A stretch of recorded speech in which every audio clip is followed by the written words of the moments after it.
Salut Catherine. Bonjour Franck. C'est pas mal ton petit rosier là. Ah oui, je sais.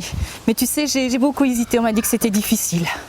Difficile, oui et non. Tu sais, 2-3 petits soins bien suivis, ton rosier sera magnifique. Et j'aimerais bien le planter ici, qu'est-ce que tu en penses? Écoute, on est dégagé, plein soleil, limite mi-ombre, mais ça c'est pas grave. Par contre, le trou est beaucoup trop petit. Il faudrait que tu creuses un trou qui soit 2 fois plus large et 2 fois plus profond que ton pot. D'accord. Je vais te montrer. Ok. Regarde, ton pot il passe juste. On va recreuser à peu près encore sur 40 cm. Tu sais, le rosier c'est un gourmand. Alors on va l'aider pour sa première année en pleine terre en ameublissant le sol tout autour.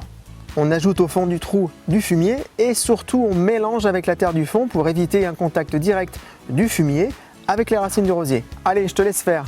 On fait tremper la motte pendant 10 minutes dans un seau d'eau. On commence par griffer un peu les racines du rosier pour décompacter sa motte. Et je le place comment? Alors fais bien attention au point de greffe, il doit rester juste au-dessus du sol.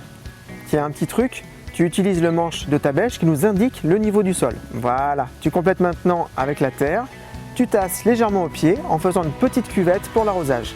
Tu finis par un bon arrosage et comme d'habitude, un paillage de lin ou de coque de cacao pour le côté déco et surtout éviter les mauvaises herbes. Et voilà. Alors, pour les arrosages, les rosiers adorent les sols frais, donc tu n'oublies pas de les arroser, surtout la première année, c'est important, et tu évites de mouiller le feuillage, ça pour éviter les maladies. D'accord. Et les maladies, alors on les traite comment? Alors il y a les pucerons que tu chasseras avec un traitement anti-puceron ou avec des larves de coccinelle. Il y a aussi les taches noires, une sorte de marbrure brun jaunâtre qui fait tomber les feuilles, et pour cela on traite avec de la bouillie bordelaise. Et enfin, l'inévitable oïdium, une sorte de petit voile blanc sur les bourgeons et les feuilles que tu supprimeras avec du soufre ou du purin de prêle en pulvérisation.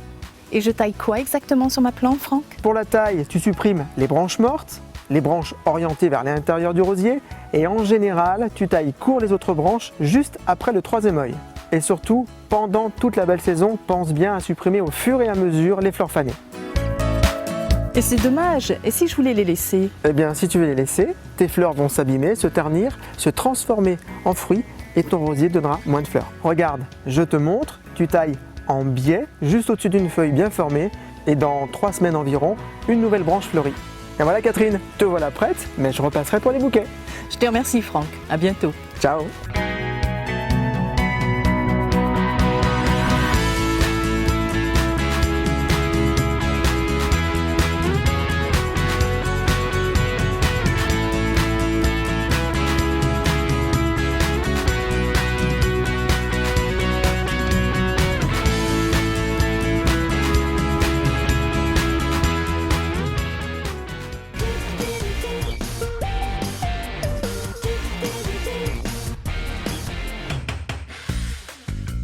Weldom, ensemble c'est mieux.